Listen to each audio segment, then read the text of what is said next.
This is happiness, to be everything at once. Be unblinded, be unlearned, be unbridled and unburned.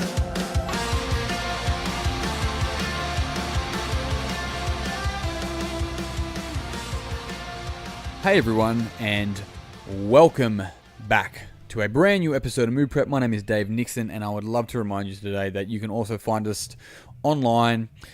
We've just started, when I say we, it's just me, we just started a Facebook group called Mood Prep Online, which is a place that you guys can come in, hang out. So if you're enjoying the content here, I'm going to share more resources there. I encourage you to do the same, and ask questions. And I think it'd be a really great place for people to be able to hang out and share some solid resources on developmental work and making sure that around the world we're getting people in an area where we can really help each other develop from there, not just listening to this. And I know I've got listeners around the world. I've had 4 people download this in Korea. I don't want to brag, but either way, what I'm getting at there is that if you want to join that, simply search it. It's a closed group, so you'll be able to see the members. Simply ask add, so it's Mood Prep Online. Now, if you can't find it, I had someone in Norway contact me, like they can't actually find the group. Apparently Norway doesn't, is like banning me like I'm Eminem or something. But simply just contact me on Facebook. You'll find me under Diamond Dave Nixon. Don't ask, but Diamond Dave Nixon, and then I'm happy to add you into the group from there and go from there. So team, yes, awesome, cool, new beginnings, more new beginnings, new chapters. There you go, same beginning. Today I ask you the question: do you even visualize, bro? Do you? Well, do you? Of course you do. Everyone does. Every person visualizes, right? And they're like, oh no. I've asked people before, they're like, do you visualize? And you get a range of questions, which I started changing the question to how do you visualize, right? The question is, how do you visualize, not do you visualize? And why is that the case? Why did it change? Well, because everyone visualizes, right? So you'll ask somebody, like, do you do any visualization work? They're like, nah, and that shit doesn't work. And I'm like, okay, do you ever catch yourself worrying? They're like, oh, well, yeah, it's pretty standard, pretty normal. I'm like, right. Well, worrying is just visualizing what you don't want, right? So it's just subconsciously visualizing the shit you don't want in your life. You're kind of manifesting, if you want to use that language. And so if we catch ourselves worrying, it means we're also not present, because we cannot worry if we're in the current moment. It means we're worried about whatever's happening in the future, and we may not trust ourselves to deal with reality as it arises in that moment sometime in the future. And we're probably going to get some resources from our past, bring them forward and project them in the future for that. So this is super interesting, right? When we understand that worrying is a form of visualizing. It's just effectively projecting shit you don't want.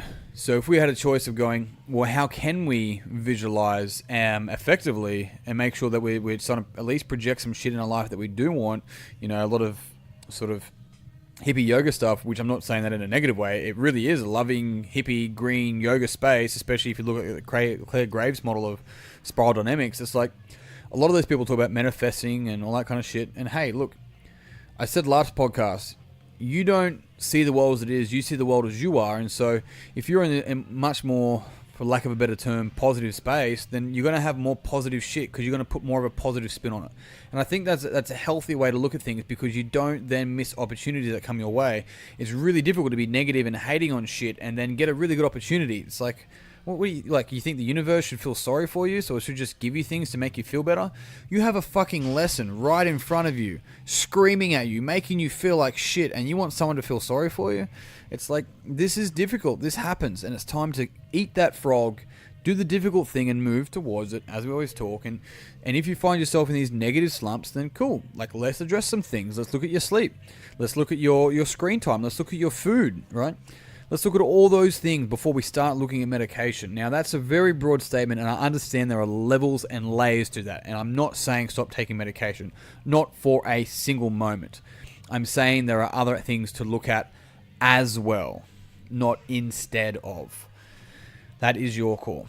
So, this is what's interesting when we talk about, visualizing, is that visualizing the future, I think, is important. To be able to really put yourself in a space where you can visualize a future, I think is crucial. I mean, you can probably look at the secret stuff, but the secret misses at least 3 of the quadrants when looking at the Ken Wilber model. And it's kind of interesting in that realm, because there's so much more happening than just simply manifesting stuff. But if we have some sort of mental direction, then we can start putting our physical action and these external systems into place to be able to manifest that shit into our life literally by actually taking the action to do so. So I think this is a really important space, right?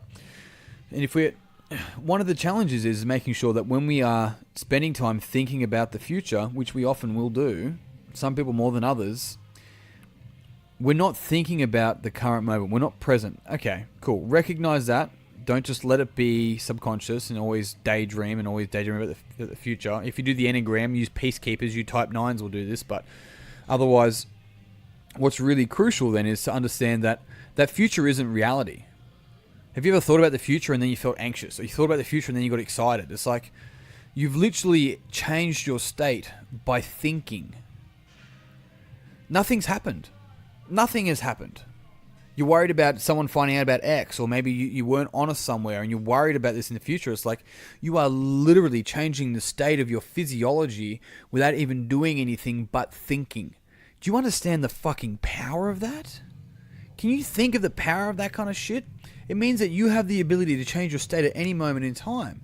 It's you're in control of that. Now, I understand I kind of simplified it, but it's good shit, right? Because that means it's your power. This is the idea of taking your power back rather than handing it over. So one of the things that I recommend you consider is understanding that every single time you're in the future, remember it's not a reality. It's not real. So be careful like having this physiological response to something that's not actually occurring, right? You ever find yourself building an argument to somebody in the future that you might have? Have you ever done that and then got there and it just was nothing like that? They're like, hey man, how you been? You're like, well, fuck, I didn't prepare for this. I was meant to rip your head off because I thought you were going to get angry at me for this thing, and you just go, oh, I'm really sorry about that email. I actually thought it was to someone else. You're like, God damn it, I've wasted all this time arguing, and now I have to just go, oh, it's okay, man, no problem at all. Do you want to get lunch sometime? Like, it's really interesting if we, rather than just let that go, trust ourselves to deal with the situation as it arises and bring it back to the present moment, right? This is the other thing, is that if we're able to be back in the present and we actually this whole anxious or irritable thing, I think is really important because it gives us, it's the same as fear, right? And I'll talk about it in another podcast, but it gives us this sensation of what we should be leaning into, right? If something is irritable or if something is kind of painful, we shouldn't be going away from it because that's only going to increase the length of the pain. Right, I say length very deliberately because the pain may not get worse to begin with, but the length you have to deal with that pain is a very, very, very long time. So you want to lean into that. So this is a really good thing. This is why there's no bad feelings, because those things can teach you what you probably should be correcting in your life, if correcting would be the right word. So lean into that, because leaning into that is going to probably lean into your potential. On the other side of fear is freedom, right, on some level. Now, I don't know the length of that fear. I don't know what it's going to take to get through that. But on the other side of that dragon, yeah, you know it, is your treasure. So lean into your potential. Moving away from shit that's difficult and painful is often moving away from your potential. Can you see that? And you know that deep down in the back of your mind, in the depth of your fucking soul, you know that to be true. So be courageous. Be courageous. Be courageous enough to find out whether what you're thinking in the future is actually going to be a reality by leaning towards it. Don't live in fear based upon a reality you're painting that may never happen. It's not real. Stop making it feel real. Team, that's it. I'm out. Thank you very much for listening. I love your faces and your ears, because this is a podcast. You can't see my face. I can't see yours. If you found this podcast beneficial, it would mean the world to me if you could pass it on to someone else that you also think would find it beneficial.